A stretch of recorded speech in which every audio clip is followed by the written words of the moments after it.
अग्निपुराण 368वां अध्याय नित्य नैमित्तिक और प्राकृत प्रलय का वर्णन।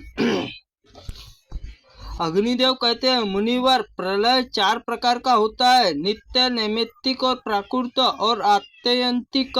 जगत में उत्पन्न हुए प्राणियों में जो सदा ही मृत्यु होती रहती है उसका नाम नित्य प्रलय है। 1000 चतुर्युग बीतने पर जब ब्रह्मा जी का दिन समाप्त होता है, उस दिन जो सृष्टि लय होता है वह ब्रह्मालय के नाम से प्रसिद्ध है। इसी को नैमित्तिक प्रलय भी कहते हैं। 5 भूतों में प्रकृति लीन होकर प्राकृत प्रलय कहलाता है तथा ज्ञान हो जाने पर जब आत्मा परमात्मा स्वरूप निश्चित होता है, उस अवस्था का नाम आत्यंतिक प्रलय है। कल्प में अंत में जो नैमित्तिक प्रलय होता है उसे स्वरूप में मैं आपसे वर्णन करता हूँ। जब चारों युग 1000 बार व्यतीत हो जाते हैं, उस समय भूमंडल में प्राय क्षीण हो जाता है। तब तक 100 वर्षों तक यह बड़ी भयंकर अनावृष्टि होती है।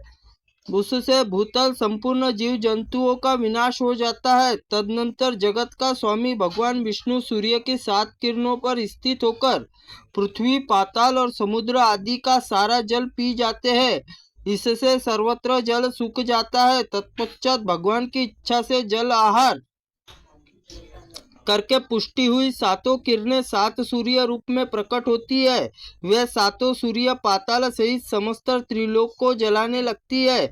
उस समय यह पृथ्वी कछुए के पीठ के समान दिखाई देती है। फिर भगवान शेष और श्वासों को कालाग्नि, रुद्र और प्रादुर्भाव होता है और नीचे में समस्त पातालों को भस्म कर डालते हैं। पाताल के पश्चात भगवान विष्णु भूलोक और भूलोक में तथा सभ्य अत्यंत में सर्वलोक दग्ध कर देते हैं। उस समय समस्त त्रिभुवन जलते हुए भाड़ सा प्रतीक होता है। तदनंतर भूवलोक में, स्वर्ग में, इन लोकों में निवासी अधिक ताप से संतप्त होकर महरलोक चले जाते हैं तथा महरलोक में जनलोक जाकर स्थित होते हैं। शेष रूपी भगवान विष्णु मुखोश्वास में प्रकट होकर कालाग्नि, रुद्र जब संपूर्ण जगत को जला डालते, तब आकाश में नाना प्रकार के रूप के बादल उमड़ आते हैं और वे बादल लगातार 100 वर्षों तक वर्षा करके बड़ी हुई आग को शांत कर देते हैं। जब सप्त ऋषियों में स्थान तक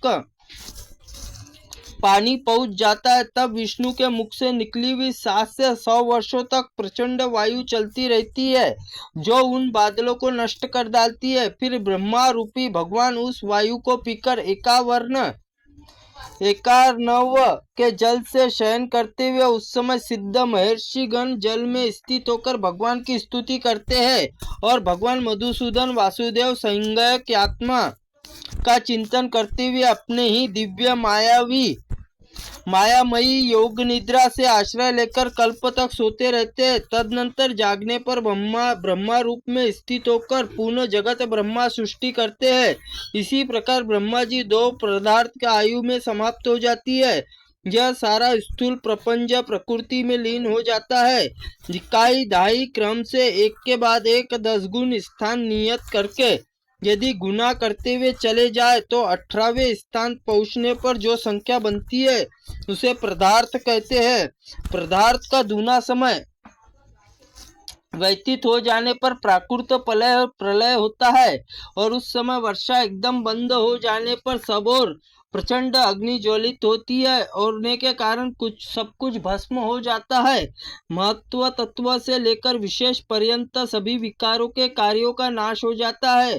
भगवान संकल्प होने पर उस प्राकृत प्रलय को प्राप्त होने पर जल, पृथ्वी, गंध आदि गुण से ग्रस लेता है, अपने में ही लीन कर लेता है। जब गंधहीन पृथ्वी प्रलय हो जाता है, उस समय जल घुल मिलकर जल रूप हो जाती है। उस समय रसमय जल की स्थिति रहती है। फिर तेज सत्व तत्व के जल से गुण रस पी जाता है और इस जल का लय हो जाता है। जल में लीन होने पर अग्नि तत्व प्रज्वलित होता रहता है। तत्पश्चात तेज प्रकाशमय गुण रूप वायु युक्त ग्रस लेता है। इसी प्रकार तेज के शांत हो जाने पर अत्यंत प्रलय प्रचंड वायु वेग से चलने लगती है।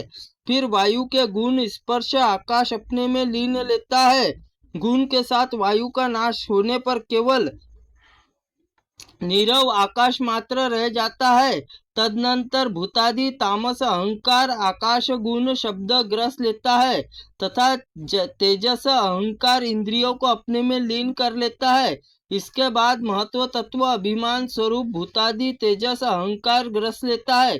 इसी तरह पृथ्वी जल में लीन होती है, जल का तेज समा जाता है, तेज का वायु में, वायु का आकाश में, आकाश को अहंकार लय होता है, फिर अहंकार महत्व तत्व से प्रवेश कर जाता है ब्रह्मांड।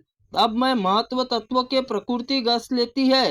प्रकृति के दो स्वरूप है, व्यक्त और अव्यक्त। व्यक्त प्रकृति अव्यक्त प्रकृति में लय होता है।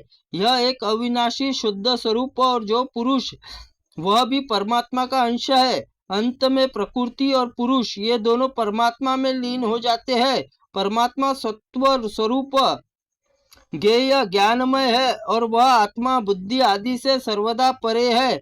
यही सबका ईश्वर सर्वेश्वर कहलाता है और इसमें नाम जाति आदि कल्पनाएं नहीं है। इसी प्रकार आदि माँ अग्नि पुराण में नित्य नैमित्तिक और प्राकृतिक प्रलय वर्णन नामक 368वां अध्याय संपूर्ण हुआ। त्रुटिपूर्ण वाक्य के लिए भगवंत आप हमें क्षमा करें, हम आपसे क्षमा प्रार्थनी है। ओम नमः शिवाय नमः। ओम अग्नि पुराणाय नमः। ओम भगवते वासुदेवाय नमः। ओम ब्रह्माय नमः।